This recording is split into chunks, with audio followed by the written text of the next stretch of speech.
Hey, welcome back to the podcast, Evil Dungeon Master Universe Podcast. I'm your host, Evil Dungeon Master Vince, and today is Tuesday, and we have another podcast for today. Another topic for today. I'm reaching into the mailbag to grab myself a topic because I couldn't think of what to talk about today, and I didn't feel like grabbing a book and just randomly talking about.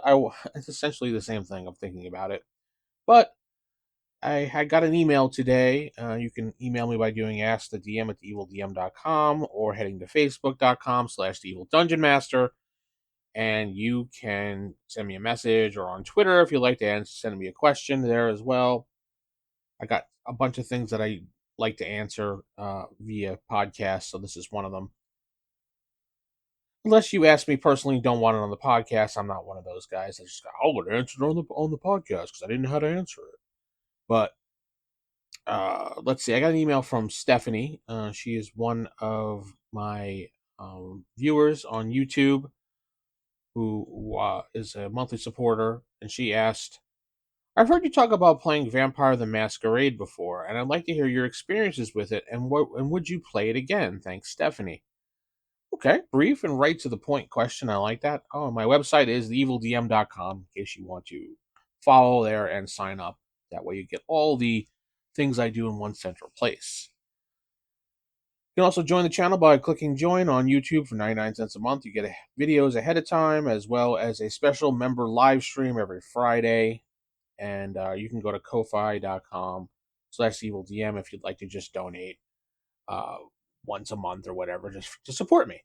Anyway, got those things out of the way. People have asked me to talk about those things because I keep forgetting. Sorry that get those things out. Anyway, Vampire the Masquerade. I played that second edition and revised and a little bit of first. Now, Vampire the Masquerade came out around 90-ish, 91, 92. And it was kind of like, all the rage for the goth people and all the rage for people that wanted to just play vampires and things like that. I played in a group that was predominantly all women except for one other person. And we played Vampire the Masquerade like every other week. It was a pretty interesting campaign, to say the least, because I played a character named Wolfman Jack, who was part of the Toreador clan.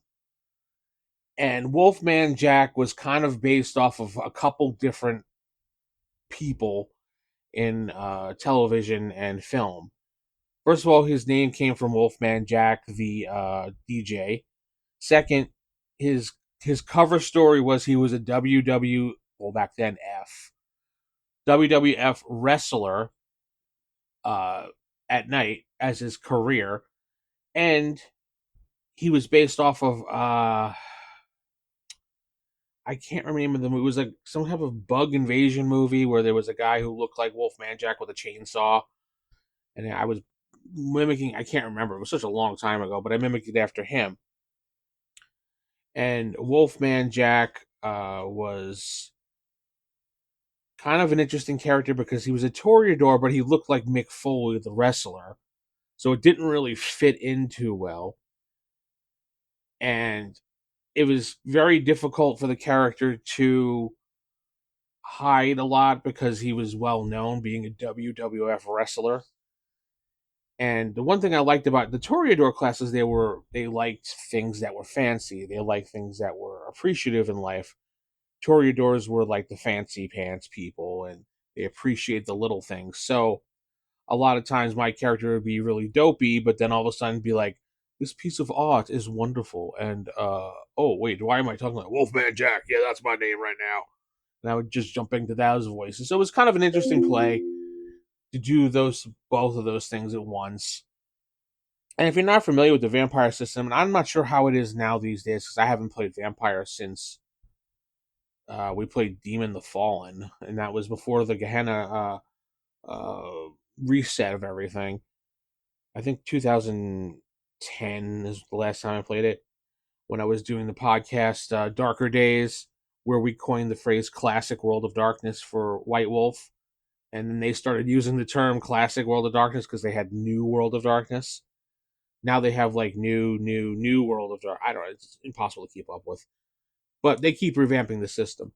Back then it was kind of in a way like D6s. So how many numbers you have under your skill would be how many dice you'd roll.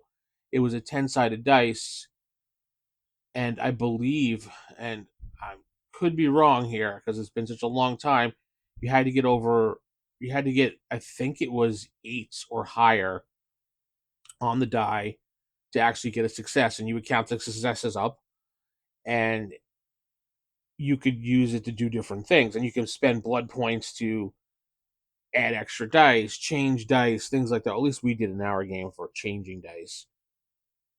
And Wolfman Jack used to get into these weird situations where he had to go investigate, but then I would run out of blood, so he started becoming a little like, so I'd have to figure out a way to get some to replenish this blood.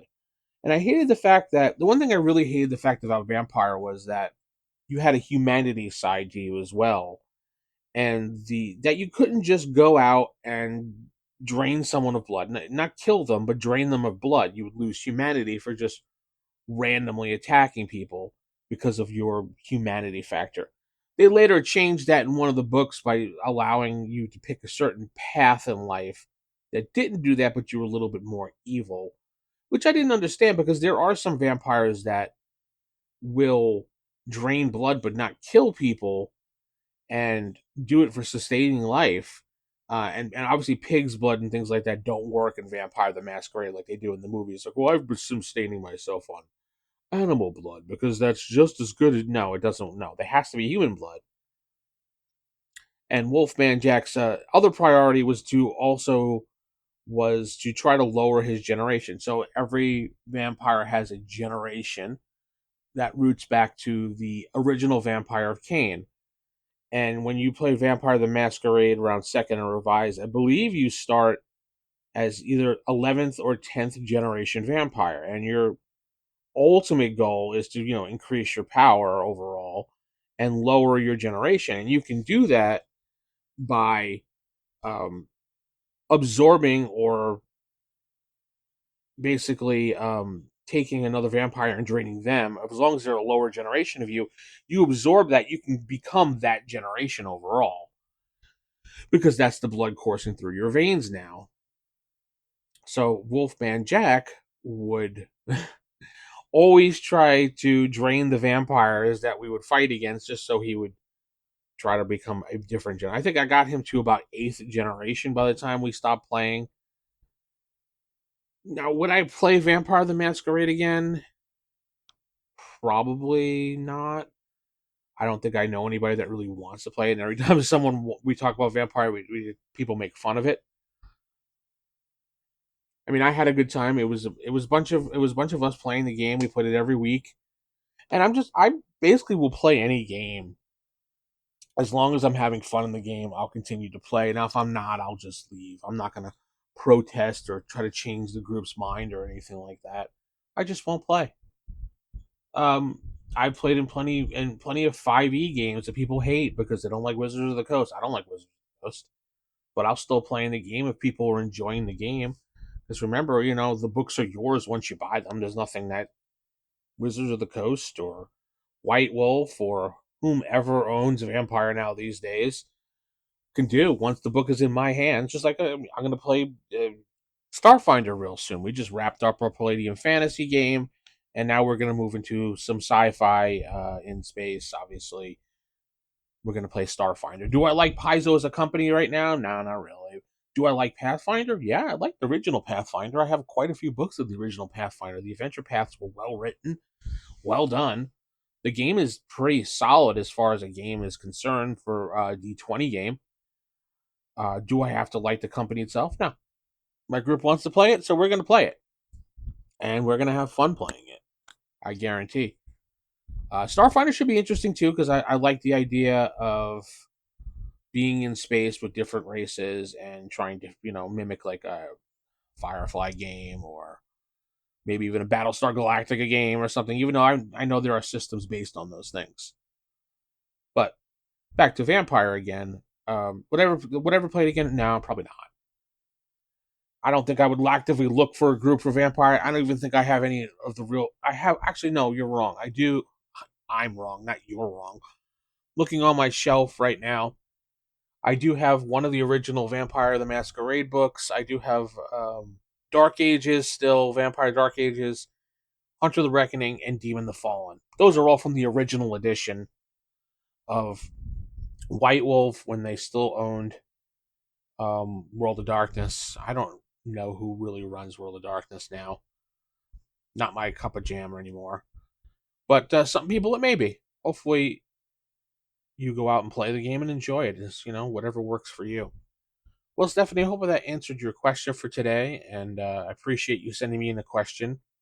You can always send me a question, ask the DM at theevildm.com is my email address, or hit me up on Twitter, evilDM, facebook.com/theevildungeonmaster, or just send a voicemail by going to my website, theevildm.com, and you can click on voicemail and give you the option to go to Spotify and or Speakerio, whatever it's called, to leave a minute and a half message or so. You can also support this podcast by going to Spotify and clicking listener support. I think it's like 99 cents as well per month. Anyway, I'm going to head out. Hope you've had a nice day, and keep original, keep it old school. Remember, no drama, no clickbait, all gaming on this channel. Good night, everybody.